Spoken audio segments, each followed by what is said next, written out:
में पीएम का कार्यक्रम था, जहां पर ओम प्रकाश राजभर ने बयान दिया है कि पापियों के पाप धोते रहे, आप तेरी गंगा मैली हो गई और पीएम को मैं क्यों नहाऊं गंगा में, जो पाप किया हो वो गंगा में नहाए। मैं उनके बयान को एक बयान से और जोड़ देता हूँ। राशिद अलवी ने भी कुछ इसी तरह बयान दिया था। मैं दोनों का जवाब देता हूँ। देखिए, कांग्रेस हो, सपा हो, बसपा हो, गंगा में भी वो पाप ही खोज सकते हैं, चूंकि उनकी दृष्टि वैसी है। पतित पावनी गंगा, गंगा की महत्ता, गंगा की अविरलता, ये कांग्रेस सपा बसपा को नहीं दे सकती। आज प्रयाग से लेकर वाराणसी तक गंगा आचमन युक्त हैं, लोग आचमन कर रहे हैं। 2019 में आप लोगों ने संगम का जो कुंभ देखा होगा, आपको स्वयं ध्यान में आ गया होगा। तो जहाँ से अच्छी चीज़ें दिख सकती हैं, जहाँ से जिस गंगा से आप प्रेरणा ले सकते हैं, जिस गंगा से आप औषधि गुण ले सकते हैं, वहाँ भी सपा कांग्रेस को केवल पाप दिखता है। तो उनकी अपनी सोच है, हमको तो वहाँ पुण्य दिखता है। वहाँ मुख्यमंत्री को भी एक बार कहा गया कि उसको सारंगी भेजा गया है और उनको वहीं भेजेंगे जहाँ से वो आए हैं। गोरखपुर में सारंगी बजाने वाले किसने कहा? ओम प्रकाश राजभर ने। देखिए, राजनीतिक बयानों का तो जवाब दिया जा सकता है। लोकतंत्र में जनता जनार्दन होती है।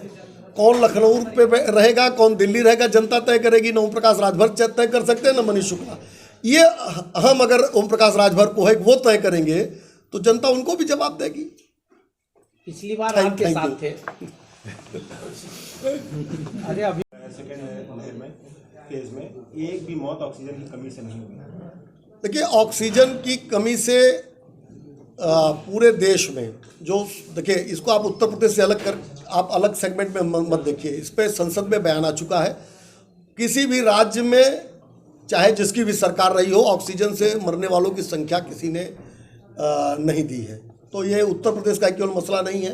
पंजाब और महाराष्ट्र में दूसरे की सरकार है, उड़ीसा में किसी और की सरकार है, दिल्ली में किसी और की सरकार है।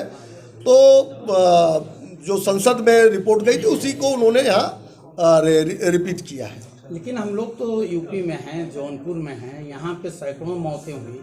हम लोग हॉस्पिटल में उसके हैं कि ऑक्सीजन नहीं मिला, तड़प के लोगों ने अस्पताल में जाना लगा। तो क्या नहीं लगता कि ये संवेदनहीन बयान लगता है? मनीष, जिसमें आरएसएस के काफी बड़े नेताओं ने पत्र भी लिखा था, लेटर भी सामने आए थे जिसको लेकर के ऑक्सीजन की मांग की गई। देखिए, कोरोना एक वैश्विक महामारी थी। पूरा विश्व, पूरा देश और पूरा उत्तर प्रदेश जरूर पीड़ित था। मैंने इसको पहले ही प्रेस वार्ता के पहले दौर में कहा कि एक भी बहुत दुखदाई होती है, लेकिन 24 करोड़ की जो जनसंख्या उत्तर प्रदेश की है और उसमें मुख्यमंत्री जी ने अपनी अथक मेहनत के माध्यम से और जनता को अधिकतम राहत मिले, इसके लिए प्रयास किया था। अखिलेश जी आए थे अभी यसोलाइन बाजार में, छात्राओं को गालियां दी, वायरल हुआ। अभी कल वायरल हुआ, बक्सर थाने में दरोगा ने लाइन हाजिर हुआ, लेकिन लाइन बाजार पहले का था वो नहीं लाइन कोई नहीं। जबकि एक तरफ मिशन शक्ति जैसी योजनाएं चल रही है, गाली देने वालों पर कार्रवाई होती है, दूसरी तरफ खाकी वर्दी खुद गाली दे रही है, वो भी एसपी आवास के सामने। देखिए, हमारी सरकार बनने के बाद ये स्पष्ट संदेश था, क्राइम और करप्शन पर रोक लगेगी और सबको आचरण सुधारना होगा। हमारी ही सरकार है जिसने 1500 से ज़्यादा सरकारी कर्मचारियों अधिकारियों के ऊपर कार्रवाई की, डिमोट किया, बर्खास्त किया और तमाम अन्य अनुशासनात्मक कार्रवाई की है। लाइन बाजार निश्चित रूप से योगी आदित्यनाथ की सरकार में किसी को इस बात की छूट नहीं कि कानून को हाथ में ले। कोई भी व्यक्ति हो, अगर कानून को हाथ मिलेगा तो उसके ऊपर कार्रवाई सुनिश्चित की जाएगी। छात्राओं के मामले में होगा कि नहीं? 10 दिन से ऊपर हो गया। कोई भी व्यक्ति, देखिए मैंने कहा ना, कानून को हाथ में लेने की छूट किसी को नहीं है। कोई भी होगा उसके ऊपर कार्रवाई कोई ले रहा है तो उसके ऊपर एक्शन क्यों नहीं? कार्रवाई सुनिश्चित की जाएगी। निश्चित 10 दिन बाद भी क्यों नहीं? लाइन क्यों नहीं? किसी को भी कानून को हाथ में लेने की छूट नहीं है। ये सब ये वही सतीश मिश्रा का बयान अंग्रेज और मुगल के रास्ते पर जाने वाला है। आज़ादी के पहले अंग्रेजों और मुगलों ने जो काम किया और आज़ादी के बाद कांग्रेस और सपा बसपा ने क्या किया, बहुसंख्यकों को जात के खांचे में बांटा, अल्पसंख्यक को मुसलमान बना दिया, अल्पसंख्यकों का एक वोट और जातियों में विभक्त बहुसंख्यकों के कुछ एक जाति का वोट लेके राजनीति करने की जो परंपरा थी सतीश मिश्रा जी, वो समाप्त हो चुकी है। देश में सबका साथ, सबका विकास, सबके विश्वास वाली सरकार चल रही है। आज योगी आदित्यनाथ जी की सरकार हो चाहे केंद्र की सरकार हो, जितनी भी योजनाएं हैं उठाकर देख लीजिए, उनके लाभार्थियों की संख्या उठाकर देख लीजिए, तो सबके विकास की कल्पना को साकार करने वाली योजना लेकर भारतीय जनता पार्टी आई है। ये बहुसंख्यकों को विभाजित करने की जो राजनीति है सतीश मिश्रा जी, ये अब उत्तर प्रदेश में नहीं चलने वाली है। उत्तर प्रदेश की जनता को याद है कि मायावती जी और बसपा के लोग कहते थे तिलक तराजू और तलवार, अब इसके आगे कहने की जरूरत नहीं है। अखिलेश यादव आए थे। उत्तर प्रदेश में भारतीय जनता पार्टी की सरकार 19 मार्च 2017 को बनी। भारतीय जनता पार्टी का स्पष्ट मानना है जिसकी सरकार हो उसको चुनाव के समय में जनता के सामने अपने रिपोर्ट कार्ड को रखना चाहिए। उस रिपोर्ट कार्ड को रखने के लिए 6 क्षेत्रों में 6 जनविश्वास यात्रा की शुरुआत की गई। मथुरा, बिजनौर, झांसी, अंबेडकर नगर, बलिया और गाजीपुर से। काशी क्षेत्र की यात्रा की शुरुआत 19 दिसंबर को माननीय श्रीमती स्मृति ईरानी जी ने गाजीपुर से की है। 30, 31 और 1 यानी 30, 31 दिसंबर और 1 जनवरी को 3 दिन जनविश्वास यात्रा जौनपुर में रहेगी। जफराबाद और केराकत में 30 दिसंबर को यात्रा रहेगी। जौनपुर सदर, मल्हनी और मछली शहर में 31 दिसंबर को यात्रा रहेगी। मुगरा बासापुर, बदलापुर और शाहगंज में 1 जनवरी को यात्रा रहेगी। इस दौरान विभिन्न विधानसभाओं में सभा और स्वागत के कार्यक्रम होंगे। जनपद ने इसकी तैयारी कर ली है, भव्य रूप से उसका स्वागत होगा। जनता भी उत्सुक है भारतीय जनता पार्टी के नेताओं को सुनने के लिए, जो हमने 5 साल में काम किया है गांव गरीब किसान नौजवान और महिलाओं के लिए। और पूरा भरोसा है कि जनता का मत और आशीर्वाद भारतीय जनता पार्टी को मिलेगा। उन्होंने बताया। अब अखिलेश जी को पूर्वांचल में कौन जिले आते नहीं ध्यान में है। अखिलेश जी तमाम इस तरह की बातें कर रहे हैं। अखिलेश जी के बारे में तो आज उत्तर प्रदेश में बच्चे तक इस पे मीम मनाने लगे हैं कि चांद पे जाने वाला पहला व्यक्ति अखिलेश यादव, समाजवादी पार्टी का गठन करने वाले अखिलेश यादव, राम मंदिर का निर्माण करने वाले अखिलेश यादव। तो ये जो मेडिकल कॉलेज है उसकी हकीकत आप लोग हमसे ज़्यादा जानते हैं। दुरुस्त है मेडिकल कॉलेज, आप बताएंगे इस पर? बिल्कुल, उसको शुरू किया गया है और अभी शुरुआत के क्रम में जो दुश्वारियां होती हैं, जो प्रोसेस होता है उसको अपनाया जा रहा है। वहाँ डॉक्टर हो, वहाँ पैरामेडिकल स्टाफ हो, 4th क्लास के एम्प्लॉई हो, इसके लिए उनकी नियुक्ति शुरू हो गई है। नियुक्ति हो गई है, हम भी मानते हैं, लेकिन वहाँ जनता के लिए ओपीडी नहीं चल रही है खुलेआम। सीरियसली मना कर दिया था कि पेशेंट जाता है जी। कंस्ट्रक्शन एरिया 1,62,000 से घटा के 1,32,000 कर दिया गया है। अभी लेटेस्ट जो उस पर अखिलेश बयान कर रहे हैं। देखिए, CBI हो, ED हो, IT हो, ये स्वायत्त संस्थाएं होती हैं और अखिलेश जी और उनके लोगों से मेरा कहना है कि अगर आपने गलत नहीं किया है तो आपको घबराने की जरूरत नहीं होनी चाहिए। आप सहयोग करिए एजेंसीज को, पेपर उपलब्ध कराइए और दूध का दूध, पानी का पानी हो जाएगा। जहाँ तक फ़ोन टैपिंग का सवाल है, अखिलेश जी का बयान पॉलिटिकल है, राजनीति से प्रेरित है और आपके माध्यम से मेरा चैलेंज है उनको कि अगर उनकी फ़ोन टैपिंग हो रही है तो न्यायालय का दरवाज़ा तो खुला है, एक रिट दाखिल करें। नहीं करेंगे, मुझे पूरा विश्वास है।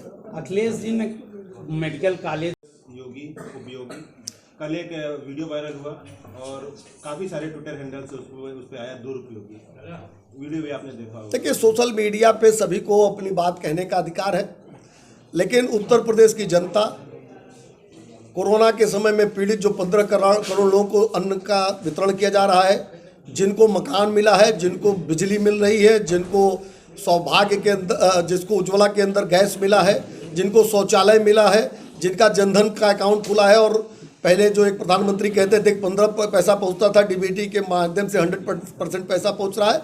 ये जनता तय करेगी कौन उपयोगी है, कौन उपयोगी है।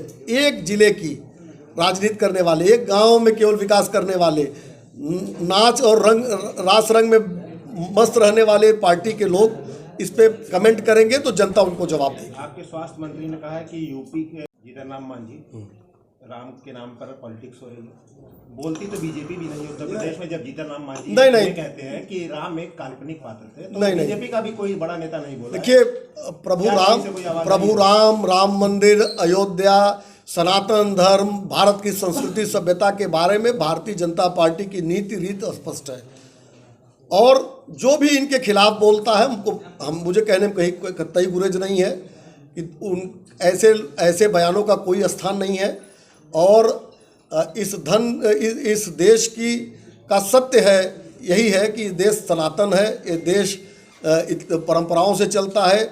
इस देश की जो परंपरा है वो ऐतिहासिक है और पूरे विश्व को ज्ञान देने वाली है। सतीश मिश्रा कल बयान आया था नाथ संप्रदाय पर, उस पर क्या पूर्वांचल में क्यों नहीं बुलडोजर चलता है? अब अखिलेश जी को एक्चुअली हमको लगता है कि उत्तर प्रदेश का भौगोलिक अध्ययन कम है। मुझे कहना नहीं चाहिए, उत्तर प्रदेश जैसे बड़े राज्य के मुख्यमंत्री रहे। गाजीपुर, आजमगढ़, तमाम जिले ये पूर्वांचल में ही आते हैं। शायद अखिलेश जी को आपके माध्यम से जानना चाहिए कि ये उत्तर प्रदेश के ये जिले ही हैं। और दूसरा सवाल पूर्वांचल, पश्चिमांचल और दक्षिणांचल का नहीं है। जहाँ माफिया इस जद में आए हैं, जिन्होंने इस तरह की आर्थिक संपत्ति खड़ी की थी, उनके खिलाफ कार्रवाई की गई है, आगे भी कार्रवाई जारी रहेगी। अखिलेश जी, मुलायम सिंह जी या ऐसे लोगों को दर्द होना स्वाभाविक है। मुख्तार हो, अतीक हो, रिजवान हो, दुजाना हो, भाटी हो, ये सब उन्हीं की उपज है। और जब कोई पेड़ किसी ने लगाया हो, उस पर कार्रवाई होती है तो उसको दर्द होना स्वाभाविक है। ये बताइए मनीष, देखिए, श्रीमती जया बच्चन जी को यह बयान उस समय देना चाहिए था जब उनके मुखिया कहते थे लड़के लड़कों से गलती हो जाती है।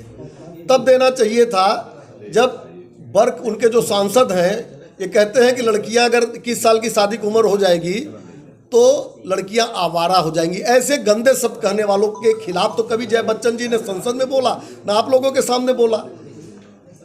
तो एक पार्टी की वो सांसद हैं, उनकी पार्टी चुनाव लड़े और उसके लिए उनके मन में अच्छी इच्छा हो, इसमें कोई बुराई नहीं है। लेकिन ये जो श्राप है, श्राप देने का जो बात उन्होंने कही, वो दरअसल सत्ता की छटपटाहट है।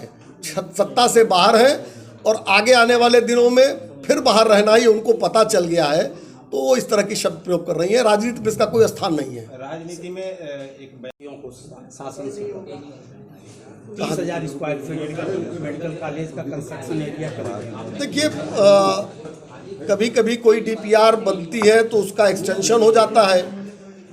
जैसे जो लखनऊ से आगरा एक्सप्रेसवे बना, उसमें 60 किलोमीटर एक्सटेंशन कर दिया अखिलेश यादव ने, चूंकि सफाई की तरफ से ले जाना था। तो तमाम ऐसी टेक्निकल चीज़ें होती हैं, अगर आवश्यकता होती तो निश्चित बनाया जाता। तो हमको लगता है कि इसके तकनीकी बिंदु को देखना पड़ेगा। आप मानते हैं मेडिकल ओपीडी चल रही है आज में? देखिए, निश्चित रूप से अभी मेडिकल कॉलेज खोला गया है, नियुक्तियाँ हो गई हैं और मेडिकल कॉलेज शुरू हो चुका है। मेडिकल कॉलेज एक वीडियो वायरल हुआ था, ये बताइए आप, चलिए पूछ लीजिए। नहीं, हमने कहा ये जो चारों तरफ से हो रहा है कि ये सड़क बन रही है, ये ओवरब्रिज बन रहे हैं, एक ओवरब्रिज तैयार है, उद्घाटन की प्रतीक्षा कर रहा है मनियाहू वाला, उद्घाटन नहीं हो पा रहा है, उसकी सर्विस लेन नहीं बन पा रही है। नहीं, लोग चल रहे हैं, तैयार है, नहीं चल रहे हैं, उद्घाटन क्यों नहीं हो रहा? शिलान्यास सब हो रहे हैं, उद्घाटन क्यों नहीं? कोई भी इंफ्रास्ट्रक्चर जनता के हित के लिए बनता है, जनता के लिए अगर खुल गया है तो उसका उपयोग हो, और उसकी जो फॉर्मेलिटी अगर नहीं हुई होगी तो हो जाएगी। एक चीज चल रही है जौनपुर में इस समय, गालीबाज दरोगा, गालीबाज पुलिस अधिकारी हमारे आराध्य हैं, और किसके आराध्य? भगवान श्री कृष्ण नहीं है। तो देखिए, जात में और धर्म के आधार पे बांटने का काम सपा बसपा के जिम्मे रहने दीजिए।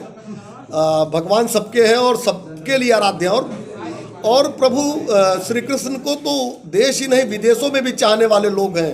तमाम संस्थाएं हैं जो अंतर्राष्ट्रीय स्तर पर उनके जो आदर्श हैं, जो उनके वाक्य हैं, जो गीता में जो उन्होंने कहे उसका प्रचार और प्रसार करती हैं। जय बच्चन निकले बयान